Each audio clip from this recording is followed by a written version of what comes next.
अस्सलामु अलैकुम वरहमतुल्लाहि वबरकातुहू। सबसे पहले दुरूद शरीफ जज़ल्लाहु अन्ना मुहम्मदन सल्लल्लाहु अलैहि वसल्लम माहु आलू। दोस्तों, मेरा नाम कलीमुल्लाह मक्सी है और आज हम इस वीडियो में बात करेंगे कि एहराम मिस्र जो पिरामिड्स ऑफ गिज़ा इजिप्ट के हैं वो किस तरह से बने हुए हैं और कहाँ पे वाक़ई हैं और उनके पीछे हिस्ट्री क्या है। वो सब जानने के लिए आइए इस वीडियो को मिलकर देखते हैं। फ़िलहाल मैं मौजूद हूँ कायरो सिटी में, जो कि कैपिटल है मिस्र का, इजिप्ट का। और अभी हम जा रहे हैं पिरामिड्स ऑफ गिज़ा देखने, जो कि कायरो से 15 किलोमीटर्स दूर है। टैक्सी हमने करवा ली है जिसका किराया 15 यूरो है, जो कि ना सिर्फ पिरामिड्स ऑफ गिज़ा तक लेके जाएगा बट उसके बाद हमें मेम्फिस, स्फिंक्स, ये सारी चीज़ें दिखाने के लिए ले जाएगा।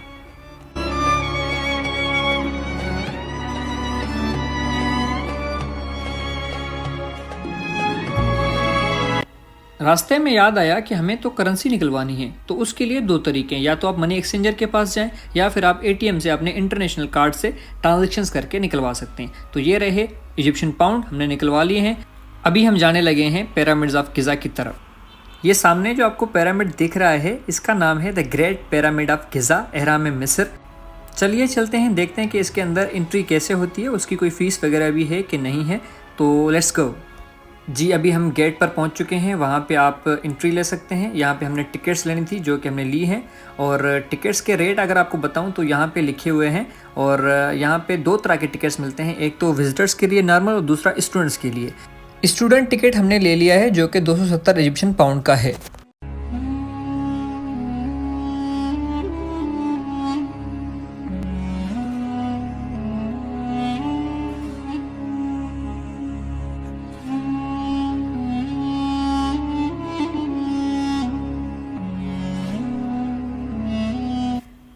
द पिरामिड्स ऑफ इजिप्ट की बात करें तो यहाँ पे छोटे बड़े 118 पिरामिड्स मौजूद थे, जिनमें से चंद पिरामिड्स रह गए हैं, बाकी सारे ज़िलज़लों और बारिशों की वजह से तबाह हो चुके हैं। हैरानकुन बात यह है कि इतने बड़े पिरामिड्स बनाने की वजह क्या थी, क्यों वो लोग इतने बड़े पिरामिड्स बनाते थे। पिरामिड के एक एक पत्थर का वज़न ऑलमोस्ट 2.5 टन्स है। क्या आप बिलीव कर सकते हैं कि इसका टोटल वज़न 6 मिलियन टन तक का है। बुर्ज खलीफा जो दुनिया की सबसे बड़ी बिल्डिंग है, उसका वज़न भी 5 लाख टन है। ये उससे भी बहुत ज़्यादा वज़नी है। मैं तो इस बात पे हैरान था कि इतने बड़े पत्थर्स को ऊपर तक लाया कैसे गया, क्योंकि उस दौर में इतनी कोई ख़ास टेक्नोलॉजी तो थी नहीं। फिर भी इनको सीक्वेंस के साथ ऊपर तक ले जाना और उनको ऐसा बनाना कि तकरीबन 4700 साल गुजरने के बावजूद भी वो वैसे के वैसे हैं।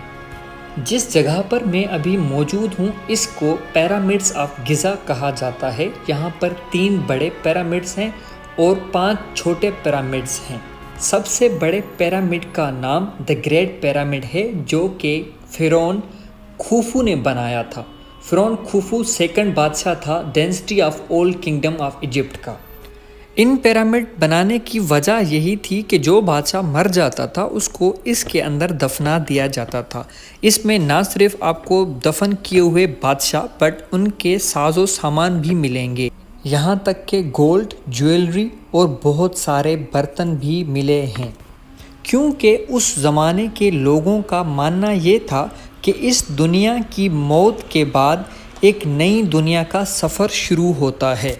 यहाँ पर 3 बड़े पिरामिड्स मौजूद हैं जिनके नाम ये हैं the great pyramid, pyramid of Khafre, pyramid of मेनकुरे।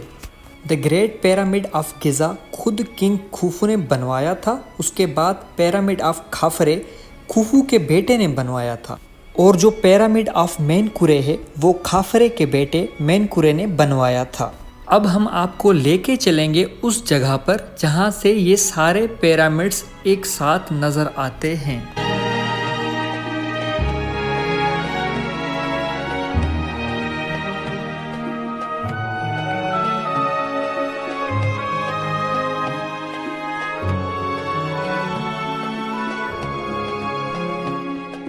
बताया ये जाता है कि इन पिरामिड्स को बनाने के लिए इनको 20 साल लगे थे, बट अभी तक कोई इसको प्रॉपरली समझ नहीं सका। इसके पीछे मिस्ट्री क्या है अभी तक किसी को प्रॉपरली मालूम नहीं है। अब हम चल रहे हैं उस मुजस्समे की तरफ जिसका नाम है स्फिंक्स। अंदर दाखिल होते ही आपको बहुत सारी दुकानें नज़र आएंगी जिन पर बहुत सारे मुख्तलिफ़ इक़साम के सुवेनियर्स मौजूद हैं जो कि आप ख़रीद सकते हैं, जो रीज़नेबल प्राइस में मौजूद हैं। अभी मैं मौजूद हूँ स्फिंक्स पिरामिड के बिल्कुल सामने, जो पिरामिड इन बड़े पिरामिड्स के बिल्कुल सेंटर में बना हुआ है, जिसका फेस एक औरत जैसा है और धड़ शेर जैसा बना हुआ है।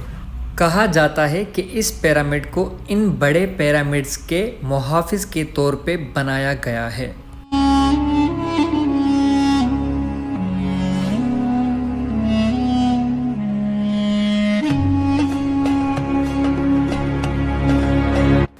मुख्तलिफ़ पिरामिड्स घूमने के बाद अब वक्त हो चुका था वापस लौटने का। वापस लौटते हुए हमने एक रेस्टोरेंट पे ब्रेक लगाई। रेस्टोरेंट की लोकेशन बाहर से तो नॉर्मल लग रही थी, बट जब अंदर दाखिल हुए तो बहुत ही खूबसूरत डिज़ाइन बना हुआ था।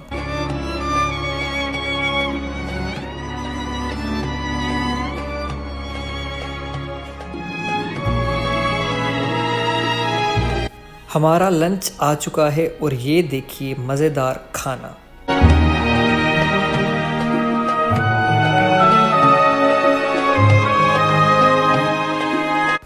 टेस्ट के हवाले से बात करें तो खाना बहुत ही लजीज था और मैं यहाँ पे यही बता रहा था कि अब मैं टेस्ट करने जा रहा हूँ। उम्मीद करता हूँ ये खाना अच्छा होगा। अल्हम्दुलिल्लाह खाना बहुत ही टेस्टी था।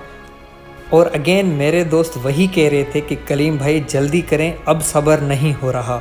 मैंने जल्दी खाना टेस्ट किया and really it was delicious.